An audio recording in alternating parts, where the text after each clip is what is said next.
Welcome back, everybody, from our week with science. We are back to memoir, and thanks to Ava and Max for the wonderful conversation we had back when we were at school about the 80s. I decided today would be an awesome day to be 80s, not only because they were awesome, I mean, Gremlins and Ghostbusters, the fall of the Berlin Wall, and some sad things like our epidemic was AIDS.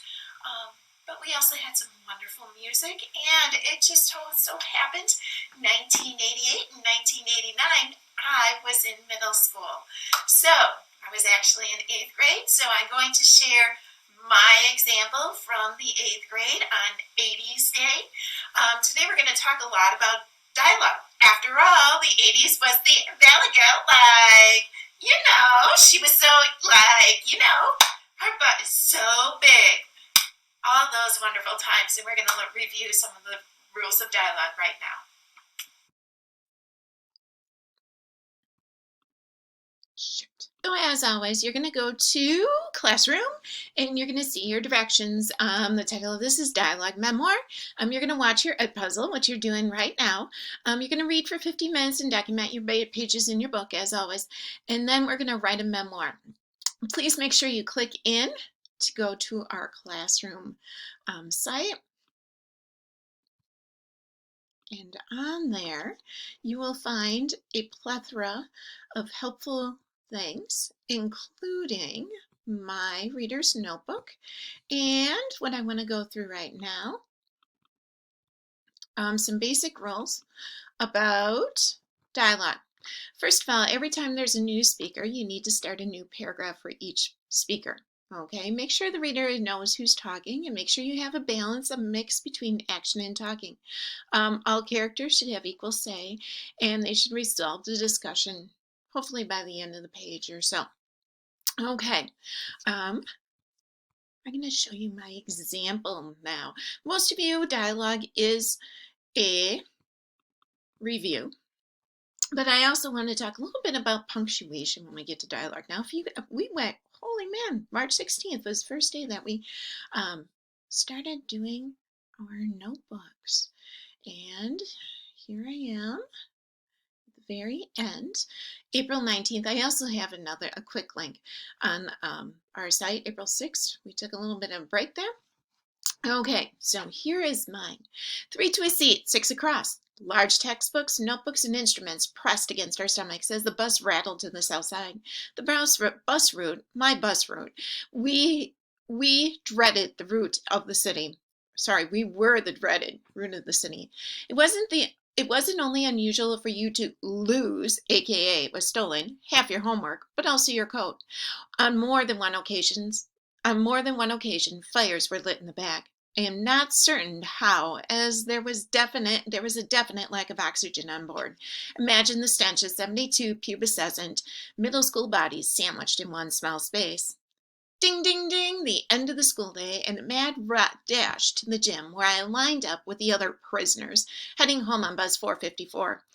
5 minutes, that was it. No questions asked. Trust me, you hauled your behind down. You did not want to be late for Mr. K's bus. Single file, we lined up. Our bus driver insisted on a specific order. It was the only illusion, but he at least needed to shield himself from with the facade of control. In actuality, no one could control the inmates of bus 454. No bus driver, no teacher, and especially no principal. We were the things legends were made of. It shouldn't have come as a surprise that this bus would include many of my firsts. Hey, you, yeah, want to try one? Skeptical, I looked up, scanned Sparky, then quickly went back to inspecting my very interesting knees while deciding that he clearly wasn't speaking to me. Yeah, you. Why don't you take one? Why? What are you afraid of? He countered. We were nearing the end of the line. Only about 10 people remained on board, so ignoring him or hiding no longer worked. I scanned Sparky up and down, questioning the small little pill in his hand. What is it? Something you don't want. An old friend of mine, Carrie, hung over the seat in front of me, leering at Sparky. I misspelled that. You never want anything he has to offer, she nearly spit out afterward. Ah, come on, it's just a little speed. Something of a pick-me-up for you two downers. What's speed? Sparky was sparking my interest.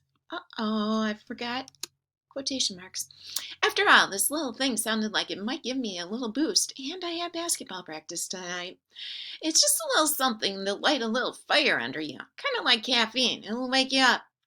Just go back to your hole in the back, Carrie retorted.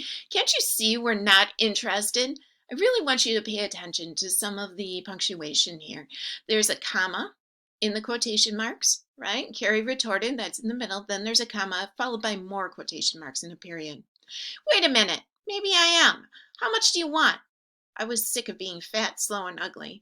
Maybe my prayers would be answered with a little pill. Would that make Sparky an angel? My young 13-year-old mind imagined slick black hair, short little Sparky with angel wings and a halo strumming a "Too late, losers," Sparky snarled as he slithered off at his stop. Sometimes late at night or at school days, I think about this day on the bus. What would have happened if I didn't run out of time? What if Carrie wasn't there to stall? Would my life have turned out the same? We don't know who our guardian angels are in life, nor when we will be one for someone else. Oftentimes, it takes very little to make someone's life better. Carrie didn't need to defend me with her life. Just stall the conversation for a bit, since a few days later I decided that, yeah, it wasn't worth it. I needed to grow as my own person. Okay, so this is a true story from when I was in middle school. It was the first time I was offered drugs. Notice new paragraph every time that I have somebody speaking. I don't always have a tag, but I try to make sure that my reader knows who's talking. Okay, in this case right here, you don't know because it's a brand new character. I might want to consider doing that.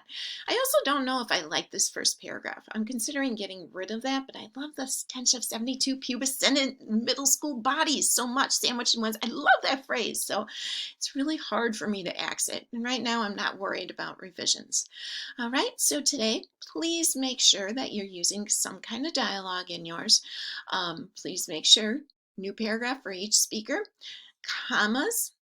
I'm trying to find one right now. Commas inside the quotation marks or right before the quotation marks. And I know I have, oh, right here. He countered, right? Comma goes right there. There goes the quotation marks.